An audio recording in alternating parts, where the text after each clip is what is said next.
आइए हम लोग बात करते हैं किसके √2 वाला सिद्ध कर लिया। अब सिद्ध करना है हमको 1/√2 वाला, है ना। सिद्ध करना है क्या कि 1/√2 क्या जी, एक अपरिमेय संख्या है।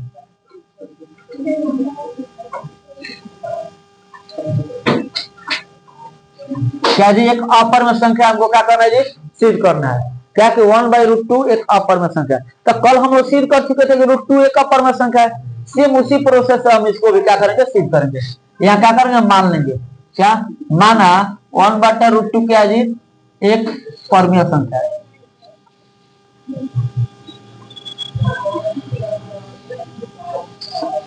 क्या 1/√2 क्या जी, एक परमीय संख्या। अच्छा 1/√2 जब एक परमीय संख्या है, यानी क्या होगा कि फिर से हम यहाँ पर मान सकते हैं, माना 1/√2 क्या है जी, √2 बराबर P/Q, जहां क्या है जी, P तथा Q क्या है जी, कोई पूर्णांक है तथा Q ≠ 0 एवं क्या जी, P तथा Q सहभाज्य है।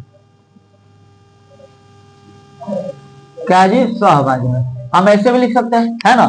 P और Q का कोई पूर्णांक है, Q 0 के बराबर नहीं है, और P और Q के बीच क्या है जी, एक ही उभयनिष्ठ गुणनखंड है, एक। सहभाज्य मतलब क्या हुआ कि उसमें जो भी उभयनिष्ठ गुणनखंड है वो क्या है जी, एक है ना। अब इसको क्या करेंगे, क्रॉस मल्टीप्लिकेशन करते हैं, माने तिर्यक गुणा, इससे इसमें और इससे इसमें करेंगे तो क्या होगा, Q बराबर √2P होगा ना। Q बराबर √2P होगा, क्रॉस मल्टीप्लिकेशन करेंगे तो बात समझ में आ रही है। अब क्या करेंगे, इसको दोनों तरफ वर्ग करेंगे।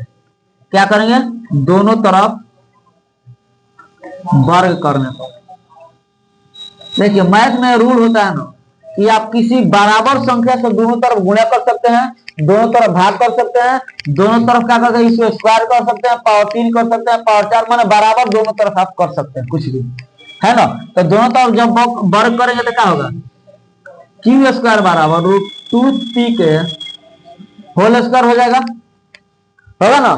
दोनों तरफ वर्ग करेंगे तो यहाँ पर क्या होगा, Q² बराबर 2P² हो जाएगा, क्योंकि स्क्वायर से रूट खत्म हो जाएगा तो 2P² हो जाएगा, होगा ना। अब यहाँ पर क्या लिखेंगे, मान लेंगे समीकरण 1, यहाँ क्या लिखेंगे, यहाँ क्या जी 2 है, ये 2 क्या है, Q² को विभाजित कर रहा है, 2Q² को क्या करता है जी, विभाजित करता है। सेम उसी तरह जिस तरह कल बताए थे, विभाजित करता है। तो क्या करेगा जी, तो 2Q को भी विभाजित करता है, विभाजित।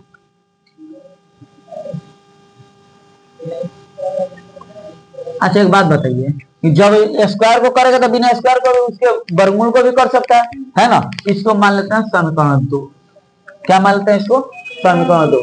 अब सुनिए यहाँ पर फिर अब बात करेंगे हम क्या कि यहाँ पर तो मान लीजिए, अब यहाँ पर देखिए Q² बराबर Q बराबर मान लेते हैं, तो फिर यहाँ पर माना Q बराबर 2K, क्या मान लिए 2K, है ना। अब उस K का मान को क्या करें, समीकरण 1 में रखेंगे, Q के मान को कहाँ रखेंगे, समीकरण 1 में। क्योंकि हमको क्या लाना है, हमको ये लाना है कि यहाँ पर माने थे कि P और Q के बीच क्या जी, P और Q सहभाज्य है।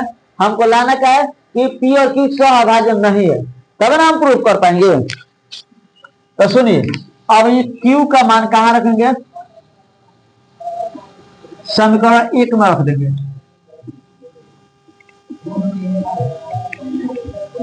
तो समीकरण 1 में जब रखेंगे Q का मान तो क्या होगा, यहाँ पर है समीकरण 1, यानी क्या होगा 2K के होल स्क्वायर बराबर में क्या होगा 2P² होगा ना, दिख रहा है 2P² होगा, 2P², तो 2 का स्क्वायर हो जाएगा 4K बराबर 2P²। तो ये 2 से कटेगा ना, इधर बराबर में है तो कट जाएगा, गुणा में है दोनों बगल तो, है ना। तो 2 दूना के 4 क्या आएगा, यहाँ पर 2K बराबर P² आएगा ना। यहाँ देखिए जब K के साथ गुणा में है तो इधर जाएगा भाग में आएगा, यानी P² को विभाजित कर रहा है ना, P² को विभाजित कर रहा है ना। यानी कि यहाँ पर क्या लिखेंगे, यहाँ 2P² को क्या करेंगे, विभाजित करता है, है ना।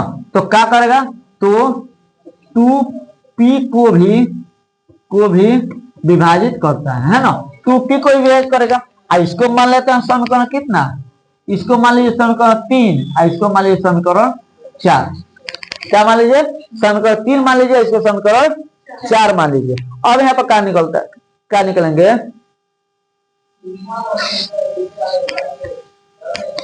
है ना। इस समीकरण यहाँ पर 2 तथा 4 से, अच्छा 2 तथा 4 से क्या चीज का पता चलता है बताओ तो। 2 और 4 से हमें क्या पता चलता है कि यह 2 तथा 4 से यह निष्कर्ष निकलता है ना जी, निष्कर्ष, चाहे ऐसे भी लिख सकते हैं।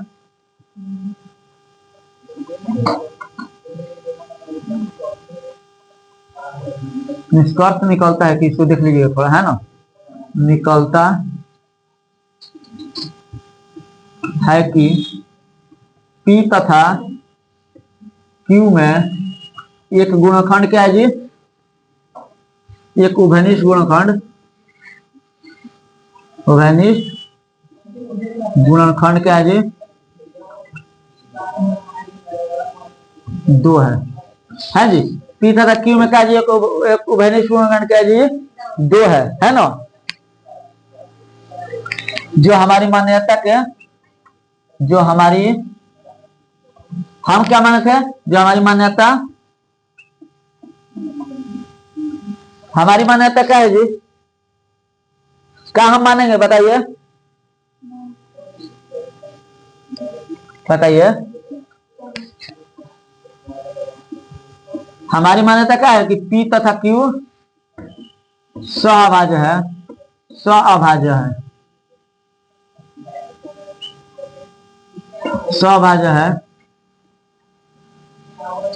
है ना, सहअभाज्य है कि क्या है, विरुद्ध है,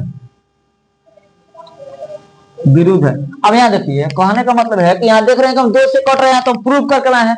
हम मान लेंगे तो जो मान लेंगे वो थोड़ी हो जाएगा, ऐसा हो सकता है हम गलती भी माने हो, और तो हम इस आधार पर कह सकते हैं ना। अतः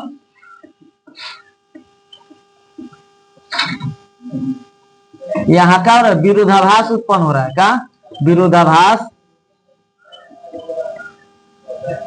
विरोधाभास हो रहा है कि क्या जी, कि 1/√2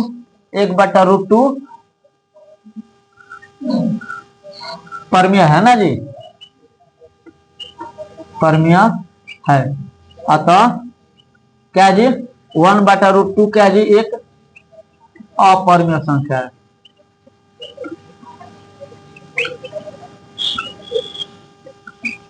यही ना हमको प्रूफ करना था। यहाँ का विरोधाभास उत्पन्न हो रहा है, क्योंकि यहाँ हम देख रहे हैं कि जब तक यहाँ पर क्या है जी, अपरमेय कब होगा, जब इसमें कोई गुणनखंड नहीं होगा, है ना। एक ही गुणनखंड, उभयनिष्ठ गुणनखंड, इसका एक ही होगा। यहाँ हम देख रहे हैं कि उभयनिष्ठ गुणनखंड क्या है, 2 आ रहा है, अतः हमसे विरोधाभास उत्पन्न हो रहा है कि इसको क्या माने। यहाँ पर हम कह सकते हैं क्या, कि क्या है जी, अपरमेय संख्या है ना।